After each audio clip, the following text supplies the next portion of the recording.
The tide is turning, and it will be very interesting to see what USA does next, because they don't really have time to pivot. You're going to have to commit really facing some of the tough things of your personality and your identity that you're holding on to that aren't serving you. When we don't take the day of rest when we know that we need to, and then that's when you need to take a week off, 2 weeks off, a month off, because you didn't listen to the little birdie in your ear that said, homegirl, you need to chill. You need to actually do nothing. You need to really loud and proudly absolutely be just a vegetable today. Hey everyone, welcome to this episode.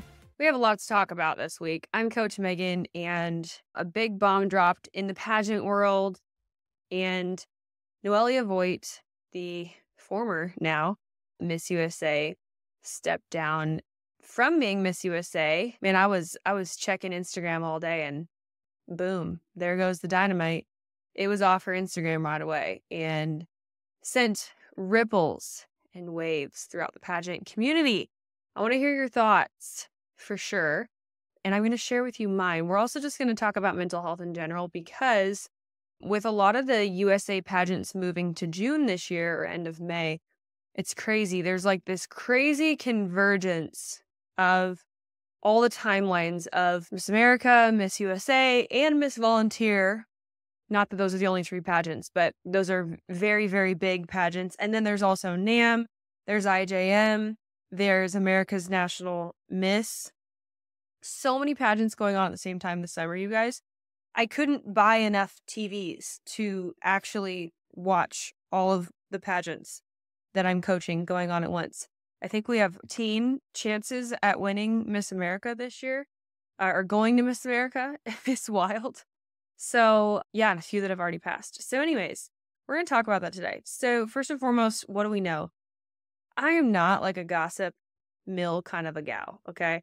I'm having a baby in a couple months. I got a wonderful husband and a wonderful life, and I got other things to think about. So first and foremost, I just want to encourage you to mind your mental health this week and every week, and to not allow things like this to move you down the rabbit hole too much, okay? Like, take a moment, read in the gossip, or whatever it is, and there is a lot of he said, she said, but at the end of the day, you don't have a social media director of Miss USA and a Miss USA stepping down within 2 days of each other, and that it is nothing. So in my personal opinion, I do think that, if it quacks like a duck and walks like a duck, probably a duck. And so if you see a pile of poop on the ground, probably going to smell it, and don't eat it. So what am I saying? Yeah, there probably is some you-know-what going on in the inner world of the Miss USA organization. I don't say that against anybody personally, because I really have no dog in the fight, and I don't care. I know they're on a blocking stampede right now. There also was a ton of drama apparently yesterday with another, I'll just say, state title holder in the USA organization that won yesterday, that parents allegedly were harassing another competitor, asking for her eligibility and, where do you work on the police force and these different things. So what is the lesson in all this? First of all, mind your business. Number two, people are imperfect. And number three, research what you're competing for. Ask questions. If you get a yucky feeling in your stomach, you're probably right.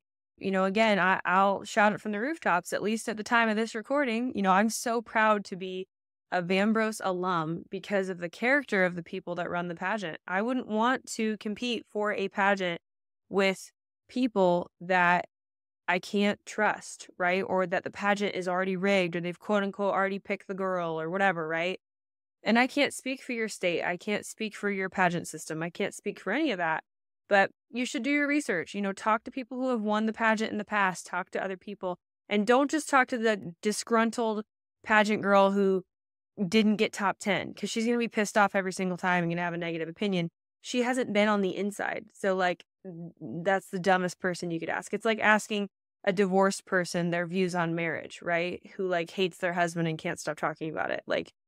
That's really, really idiotic. Or asking someone who's never been to the gym how to do a perfect squat, right?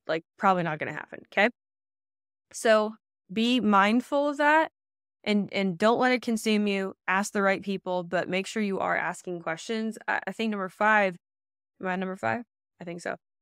I think we're in a new era of pageantry where, you can't hide anymore. You're going to get blasted on social media for not being the real deal, And I think that's a beautiful thing. If people are going to be hiding things and people are going to be not who they say they are in person, or one way in front of one people and one way in front of the other, like that's just not good. And no one's perfect. I've made mistakes. We've all made mistakes, but my goodness, there's a lot of stuff going on. The tide is turning, and I think it will be very interesting to see what USA does next, because they don't really have time to pivot. I mean, Miss USA is August 4th.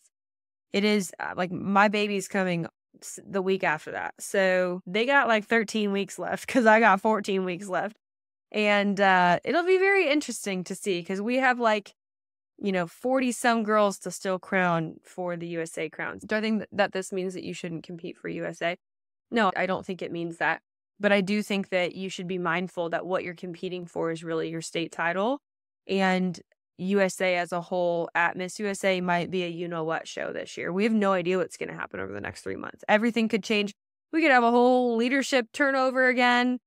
Sounds like it's already happening. So, if God's told you to compete for your state pageant, absolutely do that, because ultimately, your year is based off who your executive director is and how you make it anyway. You're doing this because you want to represent your state. There's always a 1 in 51 chance of you winning Miss USA anyway. And so just go and have a blast, or set your intention for what you want to set your intention for Miss USA. But I don't think anything about that has really changed. And, the more and more that we have people who just actually read their contract, understand that it's a crapshoot anyway, in terms of they can pick whoever they want. It's in the contract. So it's in the contract. I'm not whistleblowing anything when it comes to that. I knew what I was signing when I signed, to go to Miss USA. It was okay, cool. This might be based on my performance, and it might be that I was too brunette and they already had a 6-foot-tall brunette, which they did my year, so great, whatever.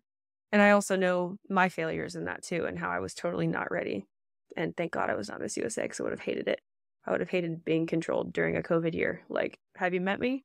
Homegirl's not going to wear a mask anywhere. So, all right, let's talk about our mental health. So I think that this really draws a line in the sand for our industry. And it's really important to talk about, because, when's it going to be enough?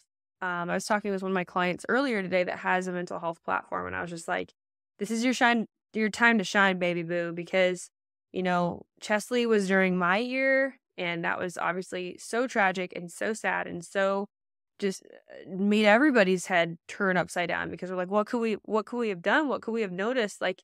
Was part of this because of the pressure that pageants put on her? Would this have happened anyway? Or did this only happen because she was Miss USA and the pressure got to her, or the social media got to her? And so I think that, we need to really have a conversation as a beauty industry and as a pageant industry to say enough is enough. If somebody's stepping down as Miss USA 3 months before their reign, and they are giving up, they've made it this far. They've made it 40 weeks. They can't make it another 12 weeks. That is saying something, in my opinion. And I applaud the crap out of Noelia, by the way. And I don't know if Noelia, if you ever listen to this, but I applaud the heck out of you. Or if you know Noelia, feel free to send this to her, because it takes massive, massive guts to give up what most people, their entire ego would ride on the rest of their life, right? You get to be a part of a club of women that very, very, very, very, very few people ever get to say that they're a part of, right? The notoriety that comes from that, the open doors that come from that. And for her to turn the door closed on all of that, I just have so much admiration, because it takes such a sense of identity and self, and understanding God's plans for you don't come from man, and don't come from violating your heart too, And I appreciate her so much. And I would love to interview her one day. That would just be so special. Maybe all my listeners could make that happen. Tag Noelia in this episode. But seriously, I would love to interview her. I'm sure she's under some kind of a gag order or NDA. There's all the speculation about allegedly she was trying to say I am silenced in kind of the cipherous, the word, a cipher with her post, if you guys didn't see that.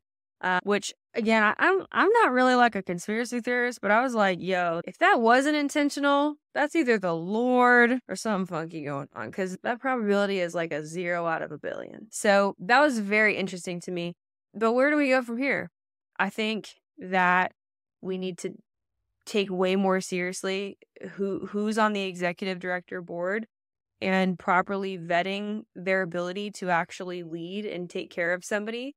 I think that we need to have regular check-ins with our title holders and maybe even mandatory sabbaticals, or at the national level. Like if I was a national director, I would have a monthly call that I have all of my girls on. Watch somebody steal this idea. But I'd have a monthly call and I'd be like, we're going to talk every month and we're going to vent and we're going to share common experiences and we're going to be like, hey, it's going to be okay. I'd bring on Coach Allison, my neurolinguistic programming coach, and I'd be like, yo, we're going to give you coping mechanisms, not just to survive, but to thrive. And maybe we all take 2 weeks off every month or every year or whatever, And these are some things that you guys can implement into your life. Like I'll never forget the greatest thing of my life. The reason why I met my husband is because I took a 2-week sabbatical right after Miss USA. I went completely dark. I took all the apps off my phone. I literally did not interact with humans other than my family. And it was a really dark time in my life. I broke up with my boyfriend. I had $0 in my bank account and I left my church all in the same week. So I lost my community. I lost, a life partner. I lost darn near everything. But in that time of really fasting, the Lord brought me my husband, and it was right around the corner, the greatest season of my life. My business boomed and I really stepped into everything that I am today. And that was 4 years ago, Everything looks shiny and perfect on the outside, but people are liars, yo. I was a liar, And so it's just, and part of what we've been teaching a lot this last month, even in the Think for Good course, which we're rebranding to Think Like a Winner, just the mindset side of winning, you guys, so much of it is the ability to be the same person everywhere you go, everywhere you are, with everyone that you're with 24/7. Now, am I going to be exactly the same me with my husband as with a perfect stranger? Obviously, there's nuance, but am I the same person? Yeah, I am. I am. One of the things that we talked about, again, talking about mental health, is if you are a kind person only when the camera's on and you're not a kind person when you're talking to your mom or your waiter or the guy handing you your bus ticket or whatever, it's going to create cognitive dissonance in your brain, which actually causes this ping-ponging and this questioning, this gray area, this questioning of self. Because the thing is your unconscious, which is running 95% of the time, is looking for truth, right? And it's running you. Only 5% of the time is your conscious brain running you. A lot of even what I'm saying on this podcast is coming from the 95% of the unconscious competence programming of things that I've read, things that I've studied, life experience, and how I live in my head 95% of the time, which is why podcasting is so easy for me. Was it easy 8 years ago when I started? No, it was not easy 8 years ago at all when I started, but now it is, which translates now into sermons and songwriting and a bunch of other things and extemporaneous speaking, because I know that at the end of the day, I have so many hours of speaking and coaching people. And that is so congruent and so integrated into a terms of a part of me that I don't have to pretend to be anything, would I like to prepare for all the speeches that I give in my life? Absolutely. But what's cool is I trust that there's enough word in me and there's enough data inside of what I've done in the past that I could probably whip something out and it'd be pretty good. Right. And that's a word for all of you, for whether it's something practical or mental or spiritual or, whatever. You can get to whatever level that you want, but you're going to have to commit to kind of sacrificing the sacred cows to get there, really facing some of the tough things of your personality, facing some of the tough things in your identity that you're holding on to that aren't serving you. And one thing that we've been talking a lot about as well is the tribes that you've been associating with. Because, for example, if you associate yourself as a sick person, or as your entire identity as being a short person, or coming from a single parent background, or your race is your entire tribe, or, whatever, right? It doesn't matter. These can all be beautiful things. Actually, I wouldn't say all can be beautiful things, but right, they can be beautiful things. Your culture, your history, your story, those things are beautiful about you and they're part of you, right? But if that is what your entire identity is riding off of, then that can be incredibly dangerous. And also, not to mention, off-putting to people who don't want to talk about that thing 24/7 and who actually see you as way more than just that thing that happened to you or just that part of you, right?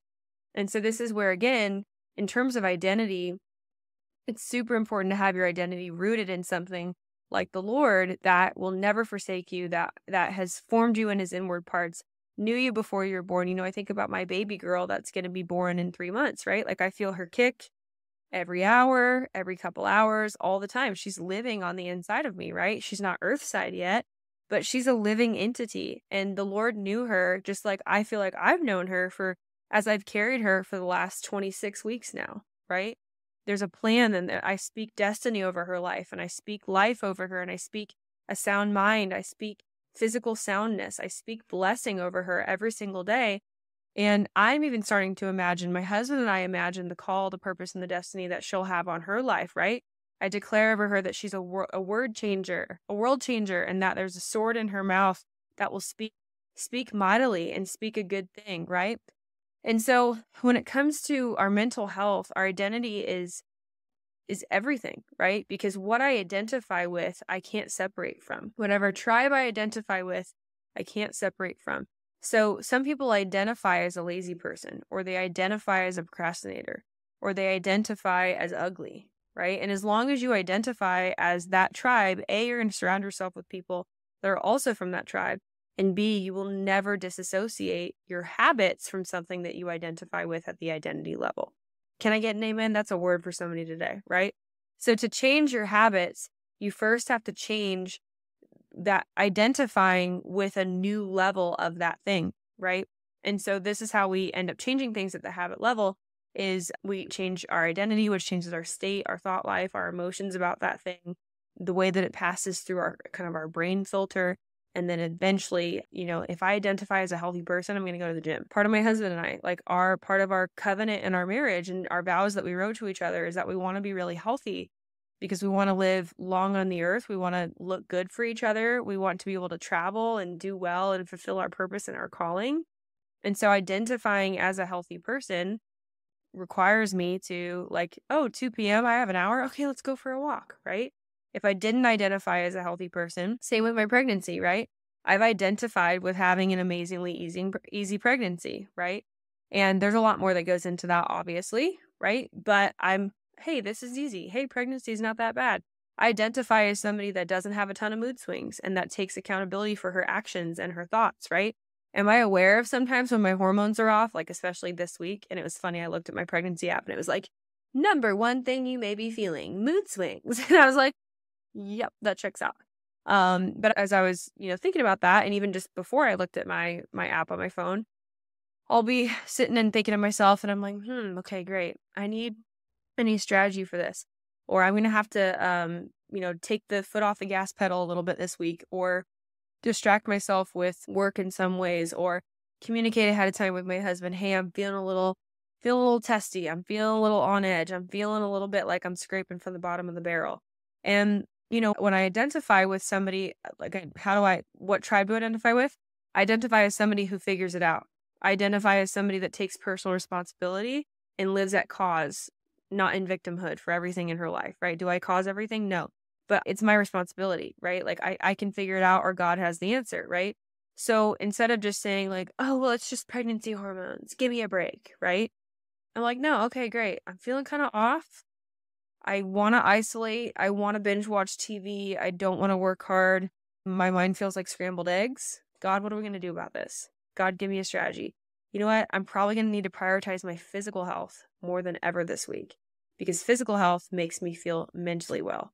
Okay, let's do that. Let's make sure that this is a non-negotiable in my routine. My sleep's going to be super important this week. My water intake's going to be super important. My vitamin intake's going to be super important. Let's make sure that we hit the basics, Megan, so that you're controlling the controllables, so that other things aren't making you feel even worse than maybe some hormone fluctuation going on. Okay, what else do I need to do? Do I need to go to therapy? Do I need to go to this? Do I need to talk to my mom? Do I need to schedule social things that make me happy because I'm an extrovert, right? What do I need to do, right? And see how my brain goes into solution mode rather than just like identifying with the problem and with where things are at right now. It's super important when it comes to your mental health. And then again, rest.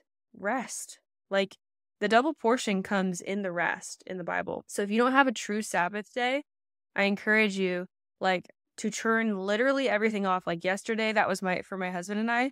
We didn't work at all, and I did not feel bad one bit. And ironically, Kendra did too. Kendra took off yesterday as well.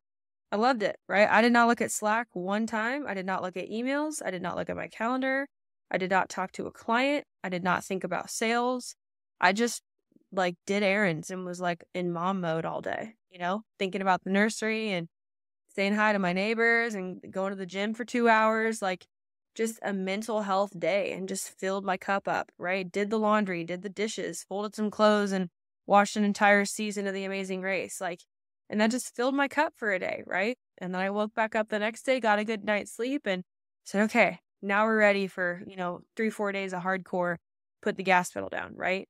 And sometimes when we don't take the sabbatical, the day of rest, the Sabbath, when we know that we need to, we power through. And then that's when you need to take a week off, 2 weeks off, a month off, because you didn't listen to the little birdie in your ear that said, homegirl, you need to chill. You need to actually do nothing. You need to really loud and proudly, absolutely be just a vegetable today.